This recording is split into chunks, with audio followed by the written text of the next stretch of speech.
এই কিশোরগঞ্জে এসেছিলেন। আমাদেরকে এরকম কোনো বড় জায়গা দেওয়া হয় নাই। কিশোরগঞ্জের একটি ছোট্ট কমিউনিটি সেন্টারের সামনে আওয়ামী লীগ ভারতের দালাল, বিএনপির জন্ম আধিপত্য বিরোধী সংগ্রামে, বলেছেন আব্দুস সালাম। বিস্তারিত থাকছে কিশোরগঞ্জ থেকে মোহাম্মদ আলামিনের প্রতিবেদনে।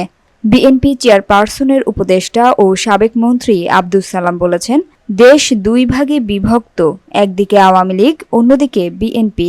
আওয়ামী লীগ ভারতের দালাল আর বিএনপির জন্ম আধিপত্য বিরোধী সংগ্রামে।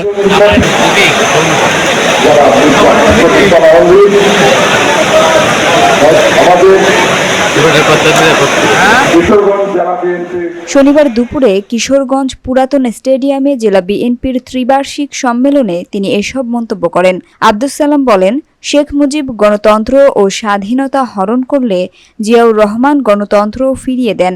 আওয়ামী লীগের বিরুদ্ধে দীর্ঘ লড়াইয়ে বিএনপির নেতাকর্মীরা জেল জুলুম ও প্রাণ দিয়েছেন, অথচ দলটি এখনও আওয়ামী লীগের সঙ্গে জোট করেনি।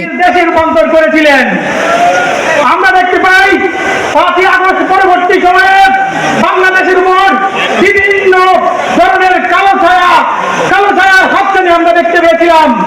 তখনই কিশোরগঞ্জ বিষয়ে তিনি অভিযোগ করেন, শেখ হাসিনা এটিকে দ্বিতীয় গোপালগঞ্জ বানাতে চেয়েছিলেন। এজন্য কর্মকর্তাদের বাছাই করে দায়িত্ব দেয়া হতো। এদিকে ভার্চুয়ালি যুক্ত হয়ে বিএনপির ভারপ্রাপ্ত চেয়ারম্যান তারেক রহমান বলেন, জাতীয়তাবাদী শক্তিকে ঐক্যবদ্ধ থাকতে হবে। আগামী নির্বাচন হবে দেশের ইতিহাসের সবচেয়ে কঠিন নির্বাচন। তবে জনগণের রায় নিয়েই বিএনপি সরকার গঠন করবে বলে তিনি আশাবাদ ব্যক্ত করেন। সম্মেলনে সভাপতিত্ব করেন জেলা বিএনপির সভাপতি শরীফুল আলম। উদ্বোধক ছিলেন মহাসচিব মির্জা ফখরুল ইসলাম আলমগীর। কেন্দ্রীয় ও স্থানীয় নেতাদের উপস্থিতিতে দীর্ঘ 9 বছর পর আয়োজিত এ সম্মেলনে স্টেডিয়াম উৎসব মুখর হয়ে ওঠে।